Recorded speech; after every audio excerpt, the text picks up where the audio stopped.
Jangan lupa untuk subscribe YouTube channel Metro TV News dan nyalakan notifikasinya.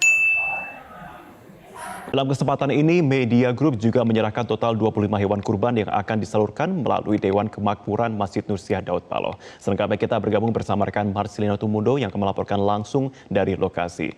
Marcelina, selamat siang. Bagaimana berjalannya pemotongan hewan kurban dan seberapa ketat protokol pencegahan COVID-19 yang diterapkan di sana?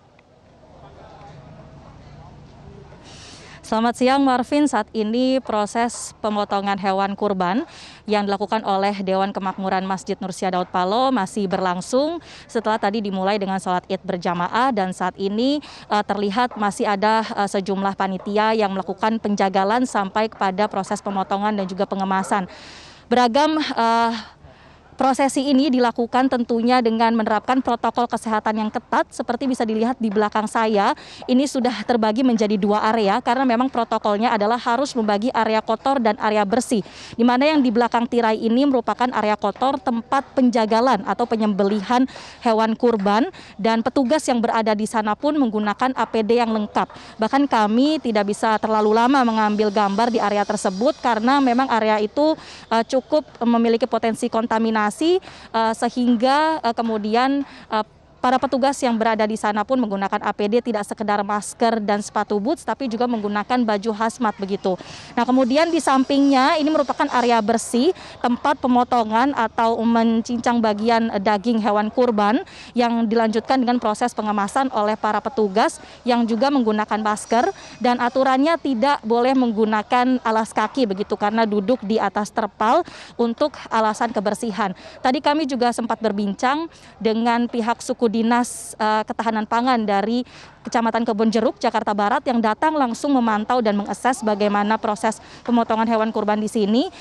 Pihak suku dinas menyatakan bahwa sudah cukup baik, bahkan mereka juga memeriksa bagian organ dari hewan kurban seperti bagian hati, ginjal, limpa untuk memastikan apakah hewan kurban dalam kondisi yang sehat dan aman untuk dikonsumsi, dan hasilnya adalah memang dalam kondisi yang sehat dan aman untuk dibagikan dan dikonsumsi oleh masyarakat.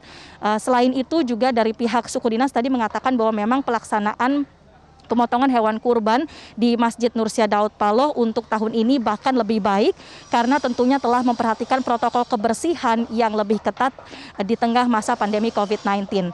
Sebelumnya tadi juga sudah dilakukan proses ataupun simbolis penyerahan hewan kurban dari pihak Media Group kepada DKM Nur Syah Daud Paloh yang diwakili oleh CEO Media Group Muhammad Mirdal Akib.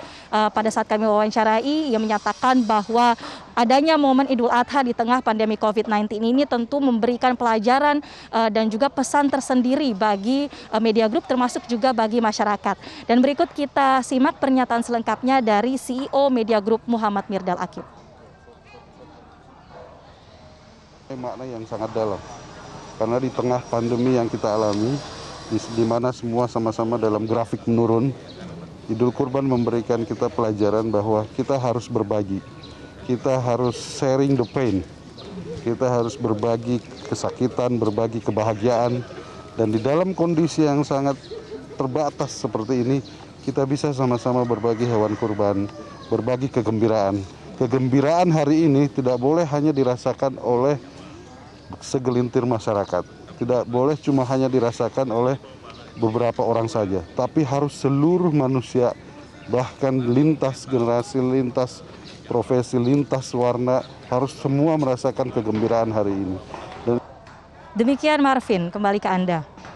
Iya, Marcelina, kemudian bagaimana pelaksanaan sholat id berjamaah yang digelar pagi tadi dan seperti apa kedisiplinan jemaah dan menerapkan protokol kesehatan? Ya, benar sekali Marvin, tadi pagi dari pukul 7 tadi digelar sholat id berjamaah di Masjid Nur Syah Daud Paloh. Pada saat memberikan pengumuman digelarnya sholat id berjamaah ini, pihak masjid juga telah mengimbau masyarakat agar memastikan dalam kondisi tubuh yang sehat apabila ingin mengikuti sholat berjamaah. Kemudian juga wajib untuk membawa sajadah sendiri dari rumah masing-masing. Dan dari pihak masjid juga tadi membatasi kapasitas masjid hanya bisa bisa menampung 50% jamaah atau sekitar 400 orang saja, dan terlihat karena sudah dipasangi tanda untuk jaga jarak, maka dari pihak jamaah juga cukup tertib dalam tadi mengatur saf begitu dan juga mengatur jarak ketika menggelar sholat Id berjamaah. Untuk perayaan ataupun ibadah Idul Adha pada tahun ini 1441 Hijriah, secara khusus DKM Nursia Daud Palo mengangkat tema membangun solidaritas sosial dan kebangsaan di tengah pandemi COVID-19 ini. Seperti yang kami kutip dari pihak Ketua DKM Masjid Nursia Daud Palo, Ade Alawi, menyatakan bahwa makna dari tema ini adalah untuk mengingatkan para jamaah dan juga masyarakat agar memiliki sense of crisis atau kewaspadaan yang tinggi di tengah adanya pandemi COVID-19 ini, namun bisa tetap hikmat melakukan atau menunaikan ibadah Idul Adha untuk tahun ini. Demikian Marvin, kembali ke Anda di studio. Marcelino Tumudo, terima kasih untuk informasi perkembangan Anda.